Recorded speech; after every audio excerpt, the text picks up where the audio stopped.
Hari ini kita akan membahas mengenai CSS atau Cascading Style Sheet. Jadi CSS ya, singkatan dari Cascading Style Sheet. Ini merupakan dokumen yang mengandung aturan gaya atau styling rules yang dapat diaplikasikan pada HTML atau XML dan beberapa format struktur lainnya.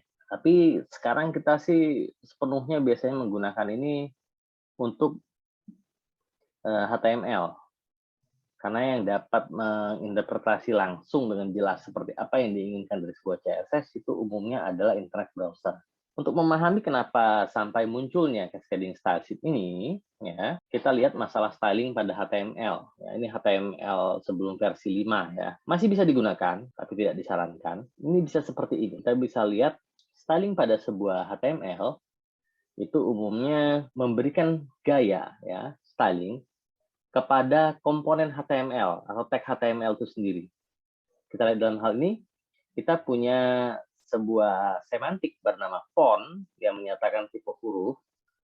Di sini kita berikan atribut size 12 dengan color tube ya, warna muntah. Ini bermakna ya untuk gaya, tapi sebetulnya ada artinya nggak sebagai sebuah informasi size 12 dengan warna color tube? Ada nggak artinya? Ini sebetulnya kalau dari aspek informasi nggak ada gunanya, sehingga kemudian memisahkan antara gaya seperti warna dari sebuah informasi itu penting agar kita dapat mengenali dengan baik mana yang dimaksud informasi, sehingga CSS kemudian memisahkan styling di HTML. Jadi kalau tadinya dia masuk di dalam HTML, sekarang dipisah, sehingga kita akan melihat bahwa kalau ada file HTML, kita dapat melihat informasi yang bersih tanpa peduli font apa yang dia gunakan, warnanya, ya, kemudian itu apakah ukuran backgroundnya itu apa, ya, tidak perlu kita pikirkan. HTML di sini sudah memisahkan informasi. Nah, tapi kalau misalnya kita ingin sajikan untuk mempercantik tampilan tanpa mempengaruhi informasi yang ada di dalamnya,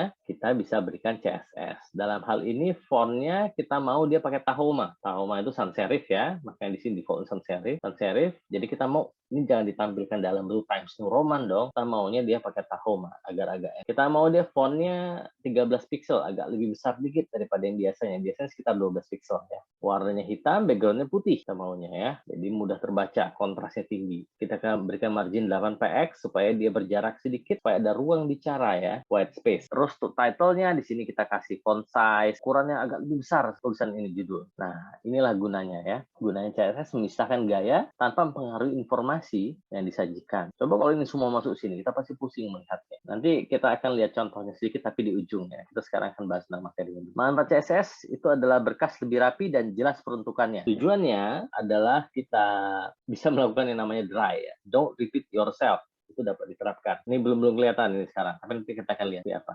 Menariknya sekarang sih mungkin ini hampir tidak berlaku lagi ya. Jadi standar web browser tidak sama. Biasanya setiap web browser itu memiliki model styling yang berbeda. Walaupun secara konvergen sekarang mulai mirip semuanya. Karena semuanya sudah bisa berjalan di browser baru. Hanya aja dua engine ya, setahu saya saat ini, dua engine yang populer, yang mendominasi, yaitu adalah Chromium dan satu lagi adalah Mozilla Engine yang digunakan Firefox. Variasinya sekarang rendah kok. Jadi asal kita tulis CSS yang baik, bisa dipahami dengan sama oleh setiap internet browser. Sekarang bagaimana kalau kita mau menulis CSS? Sebuah CSS itu ditulis dengan cara yang berbeda dengan HTML ya, dia punya aturannya sendiri. Kalau kita lihat ada 4 bagian dasar dari sebuah CSS. Pertama adalah rule. Rules itu aturan. Seluruh blok ini disebut dengan rule. Seluruh blok ini. Kemudian nanti ada selector, declaration, property, and value. Kita lihat sekarang berikutnya. Di mana selektor? Nah, selektor itu merupakan pemilih elemen apa yang dimanipulasi style. Jadi dia bisa mengarah kepada elemen yang ada di dalam HTML. Dalam hal ini misalnya H1,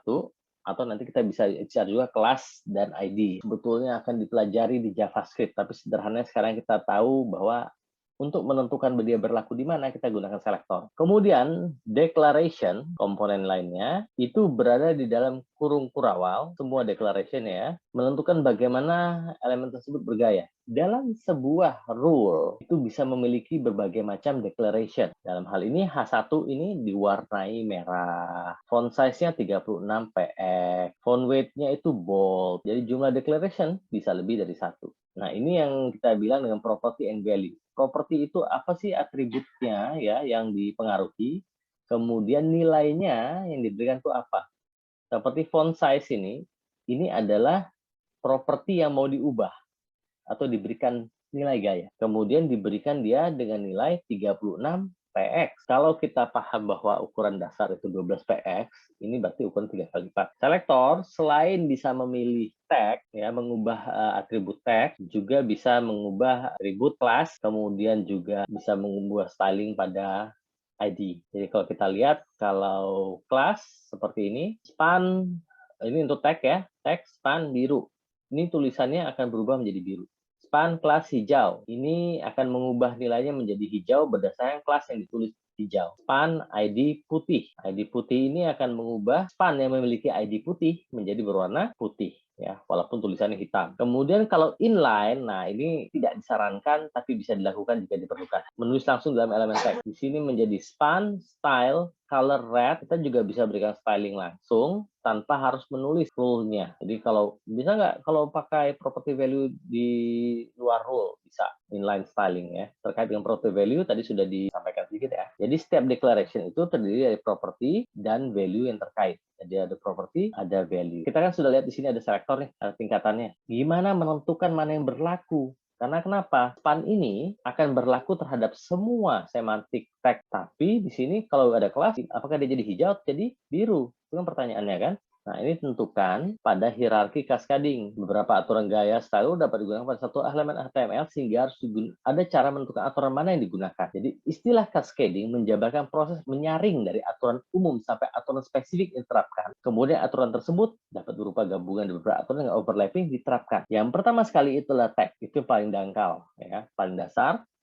Kalau ada kelas, kelas yang menang. Kalau ada ID, ID yang menang. Kalau ada inline, inline yang menang. Sekarang saya masuk, kita coba contoh ya. Saya pakai Visual Studio Code ya. Visual Studio Code. Bagi yang mau coba silakan. Saya di sini menggunakan extension live preview ya, supaya bisa lihat hasilnya langsung. Ini yang saya pakai, bisa diinstal, pilih di extension, pilih live preview, kemudian install. Ya, saya sudah install.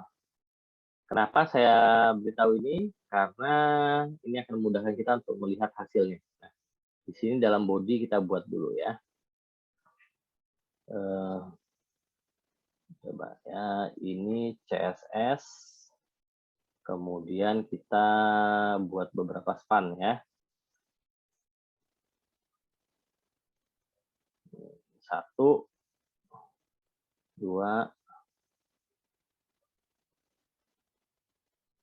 3,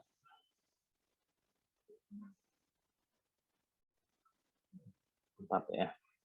Oke. Sini kita bisa lihat hasilnya langsung ya. Kita save dulu, preview 1, 2, 3, 4 ya. Lihat 1, 2, 3, 4 CSS. Sesuai dengan styling yang sudah kita buat. Kita sembunyikan saja. Nah, kita akan buat style. Biasanya style itu diletakkan di dalam head posisinya ya. Kita buat semantic style. Ini saya mau select yang pertama span ya. Span di sini background color atau color ya. Color aja, background color gitu. Color dalam hal ini apa tadi? Red misalnya ya, pertama merah. Ya, semuanya berubah warnanya ya. Perhatikan. Semuanya berubah warnanya. 1, 2, 3, 4 menjadi merah. Nah, sekarang saya mau buat yang lain. Kita lihat dari yang tadi, gambar tadi, bahwa tag itu yang paling rendah hierarkinya. Sekarang kalau saya buat di sini ya, di sini saya mau ubah warnanya. Berikutnya adalah kelas. Kelas hijau, kemudian di sini kita punya, kok yang itu salah. Kelas hijau.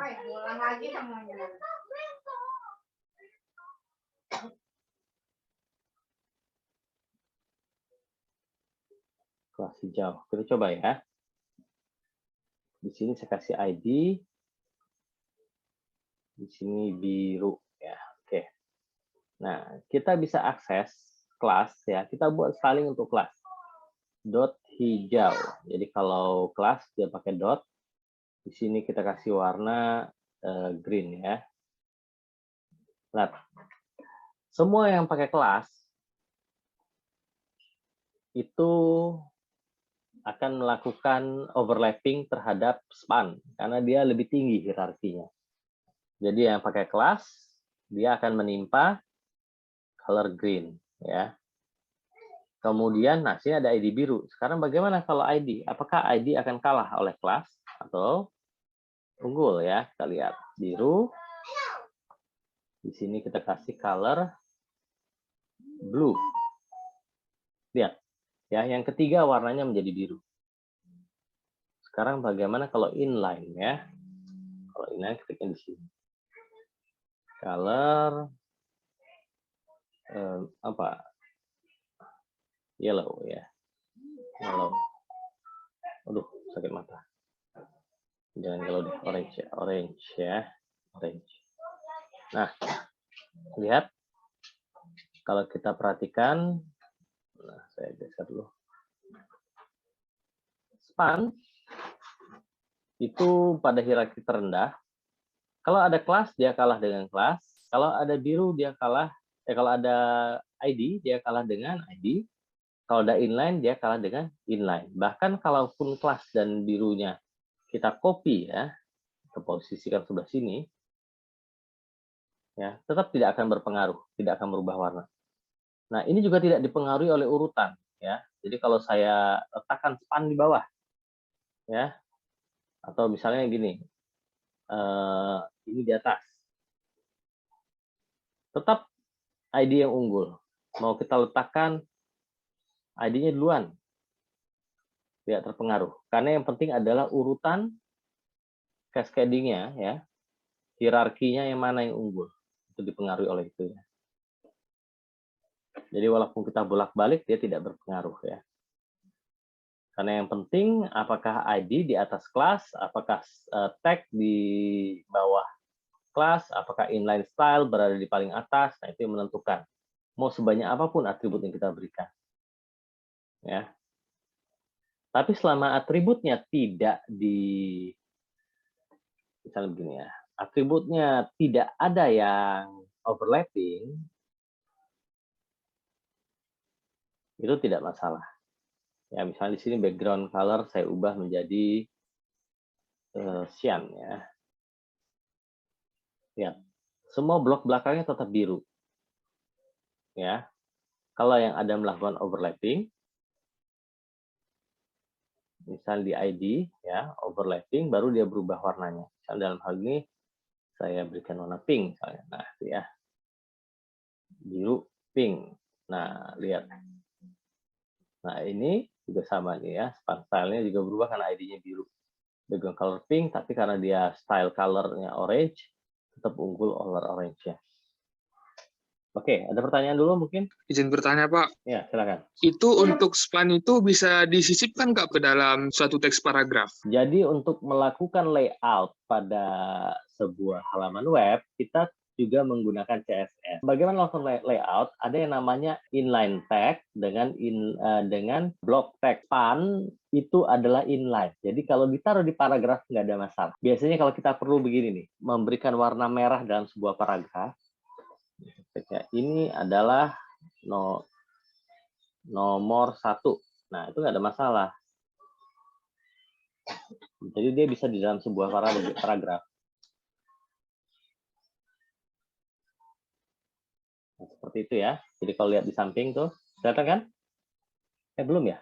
Belum saya share ya? Kelihatan, Pak. Oh, kelihatan ya? Oh iya, oke. Ya, kita lihat kalau span itu memang inline tag.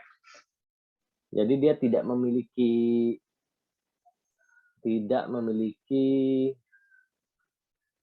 tinggi ya, lebar dan tinggi. Yang dia punya adalah nilai ya, nilai string kalau span itu.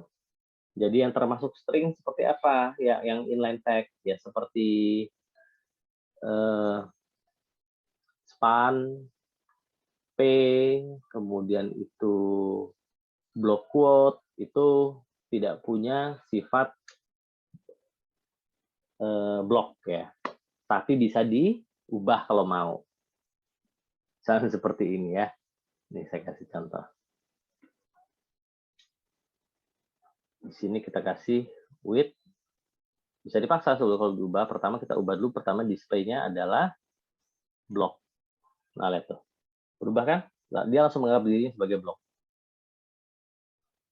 Ini berbeda kalau kita mau display-nya inline. Nah, kalau inline dia baris. Ya. Kalau blok, dia seperti ini. Kalau blok, itu bisa diatur panjang lebarnya. Kita mau dia lebarnya 50%, bisa. Kita mau dia tingginya 2 baris, bisa. Ya, seperti ini. Juga bisa. Tapi semuanya span ya. Perhatikan bahwa yang bukan span, yang teks tidak ada masalah. Jadi nanti kita akan mengenal yang namanya display. Ya. Display untuk layout. Jadi ada macam-macam, tapi secara umum ada dua. Yang namanya pertama adalah inline, yang kedua adalah blok. Lainnya adalah variasi. Ya. Izin bertanya, Pak. Ya, silakan. Jadi CSS ini intinya untuk pewarnaan gitu ya, Pak ya? Untuk melakukan styling, bukan cuma pewarnaan ya. Untuk styling ya. Styling itu macam-macam. Kita mau ganti huruf juga bisa, gitu ya. Untuk styling jadinya. Jadi kalau kalian lihat teks besar buat tombol misalnya tuh ya, itu pakai CSS sebetulnya. Misalnya seperti ini. Iya, Pak. Tanya, Pak. Ya, silakan. Kan ini untuk styling HTML-nya, Pak ya.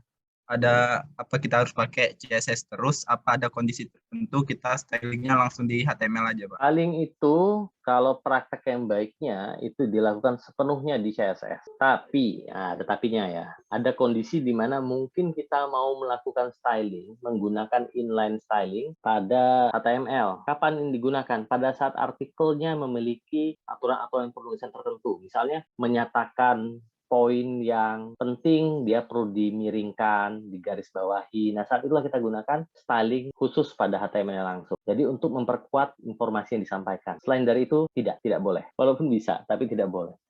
Karena kenapa bisa? Pertanyaannya, karena HTML ini harus mendukung sampai ke HTML1 semua internet browser untuk menjamin kompatibilitas browser situs lama. Jadi kalau kenapa nggak dibakukan aja dihilangkan yang lama? Nggak bisa.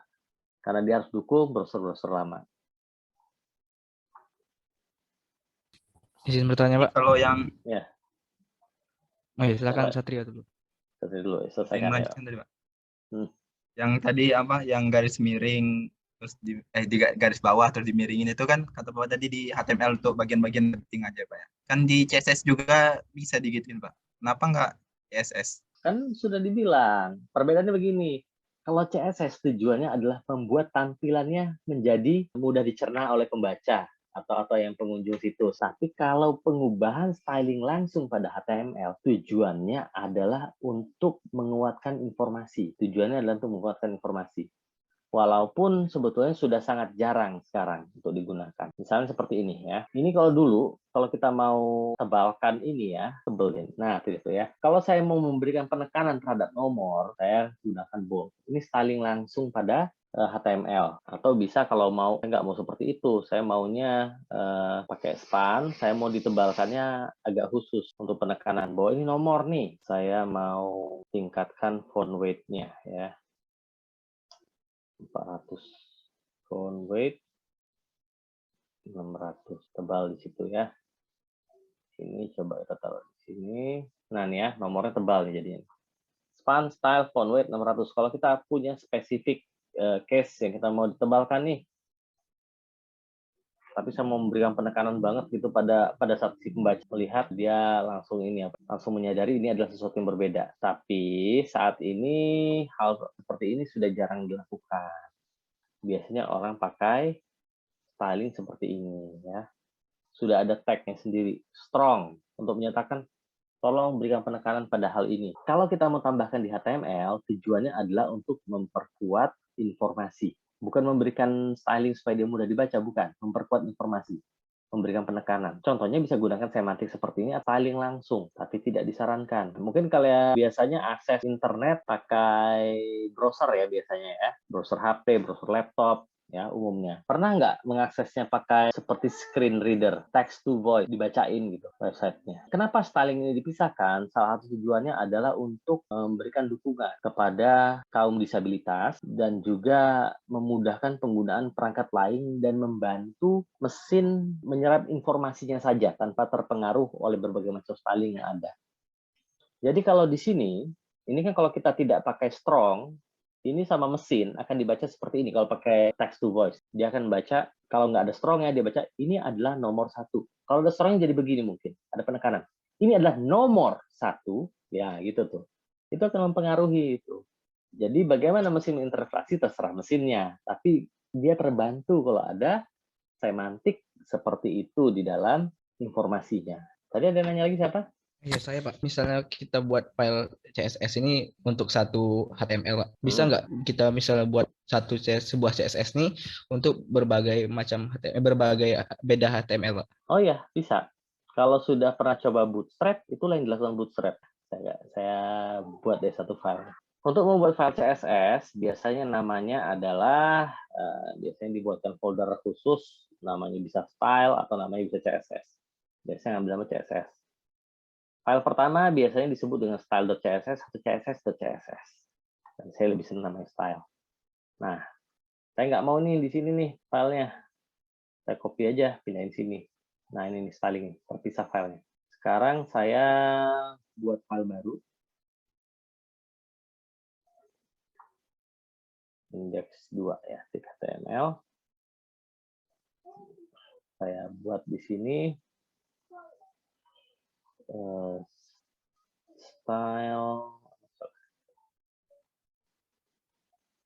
link CSS, nah ini dia ya, titik slash CSS style ya, by default namanya style. Nah, sekarang kalau saya save, saya ambil aja lah 2 baris ya di body. Kita sekarang preview, lihat stylingnya langsung muncul, dia baca dari file ini. Ini saya ganti ya sekarang ya. Ini saya out semua nih. Saya ganti. Sekarang kalau saya ubah nih misalnya di sini jangan red. Ini jadi violet ya, violet. Ya, kita lihat sekarang. Ya, pada contoh kita bisa lihat di sini bahwa span memiliki hierarki terendah ya. Jadi kalau di sini span-nya adalah violet, itu paling rendah. Nah, berikutnya walaupun ada span lagi, tapi dia kalah oleh kelas ya. Berikutnya kalah oleh kelas. Hijau di sini ya. 4 ya, di sini yang ketiga, sorry, yang ketiga itu adalah ID ya. ID itu memiliki hierarki lebih tinggi dibandingkan kelas, dan kemudian terakhir adalah inline style. Itu posisinya paling tinggi. Kemudian kita sudah melihat bagaimana kita menggunakannya di dalam sini, menggunakannya inline, dan kemudian menggunakan dalam file terpisah. Saya mau tunjukkan. Jadi ini sendiri sebetulnya hierarki yang lainnya dari cascading style. Jadi selain urutan cascading ini, juga ada cascading satu lagi. Nah, kalau kita lihat di sini nih, kita bisa tambahkan dia sebagai file terpisah, kita bisa tambahkan dia di dalam file HTML-nya, kita bisa tambahkan dia langsung pada elemen HTML. Jadi hierarkinya seperti ini. Jadi ada 2 hierarki pada CSS. Yang pertama adalah hierarki berdasarkan tipenya ya, berdasarkan selektor yang digunakan. Yang kedua adalah hierarki yang berdasarkan lokasinya. Paling rendah itu adalah file, berikutnya adalah HTML, berikutnya adalah inline. Nah, sekarang kita coba lihat ya. Untuk contohnya, kita tetap pakai span ya. Sekarang saya mau melakukan sesuatu pada span yang ada di sini. Ini di dalam style.css. Jadi kita kembali ke Visual Studio ya. Di Visual Studio kita bisa lihat bahwa kita sudah punya 3 file, index, index 2, dan style. Ini adalah contoh membaca style dari file ya. Di file style.css, kembali ke warna jadi red. Saya mau ukuran hurufnya itu agak besar ya. 2, kalau 2 gedean nggak? Oh ya, oke ya. 1, 2, 3, 4. Width-nya saya buat jadi 4 em dengan height-nya 2. Oke. 2. Ya, oke. Oh, height-nya ada 2. Pantesan saya salah. Ya, 1, 2, 3, 4. Kita bisa lihat di sini ada font size 2 em. Kalau kita lakukan pada hal yang sama, di sini kita pilih lagi ya. Stylingnya. Style. Kemudian kita pilih lagi untuk span. Font size 2 em. Sekarang kita mau naikkan. Nah, jadi 4 em, gedeannya 3 em. Dia jadi lebih besar ya. Walaupun sama-sama memilih selektor yang sama, span dalam hal ini, kalau ada properti yang diubah pada hierarki lokasi yang lebih tinggi, yang diterima adalah posisi yang lebih tinggi. Kalau misalnya kita ubah inline, kalau ini sudah jelas ya, inline pasti paling unggul ya. Jadi kalau kita mau stylenya nggak dikalahkan oleh style manapun, kita pilih inline style. Tapi capek inline style. Di sini kita kasih font size-nya 1 em. Nah, jadi kecil dia malahan. Jadi file, kemudian itu style ya, yang ada pada file HTML, atau inline style yang ada langsung pada elemennya. Ini urutan. Jadi harap diingat, karena begini nanti masalahnya. Begitu kita mulai banyak melakukan variasi pada styling, suatu ketika kita akan bingung. Saya punya, anggaplah ini posisinya di bawah gitu ya. Kita cari, loh, font size-nya 3 em. Kok dia kecil ya? Diubah jadi 6, nggak ngaruh. Diubah jadi 20, nggak ngaruh. Ternyata gara-gara ada span lain di bawahnya. Oke, coba kita hapus. Nah, baru benar nih, berubah jadi 20. Oh, tapi kok ini nggak berubah? Nah, lihat-lihat. Mungkin ada inline style. Nah, ini yang harus dipahami ya. Kadang-kadang style diubah, atau di sini 20 em nih. Ini stylingnya di satu file nih. Kita ubah aja di sini. Diubah jadi 12, atau diubah jadi 1. Kok nggak berubah ya? Nah, perhatikan apakah ada styling yang mempengaruhi di dalam file tersebut. Nah, kan kalau kita lihat beda nih. Yang ini kecil tetap nih. Tapi di sini karena font size-nya dinaikin 2 em, dia jadi besar ya. Itu yang harus diingat. Cascading itu merupakan kuncinya ya, bahwa dia bertumpuk cascading itu ya. Jadi selalu ada yang menumpuk di atasnya. Jadi harus diperhatikan. Kalau CSS-nya tidak berfungsi, kemungkinan besar ada rule lain yang berlaku, properti lain yang menimpa CSS yang telah kalian buat. Jadi sudah kalian buat capek-capek nih stylingnya, begitu diaplikasikan ke filenya, kok nggak berubah sama sekali ya? Nah, perhatikan. Kemungkinan bukan salah filenya. Bisa jadi sudah ada styling yang ada di dalam file tersebut. Baik, sahabat cerdas, terima kasih banyak atas waktunya. Sampai jumpa di pertemuan berikutnya. Saya tutup. Wassalamualaikum warahmatullahi wabarakatuh. Tabi pun.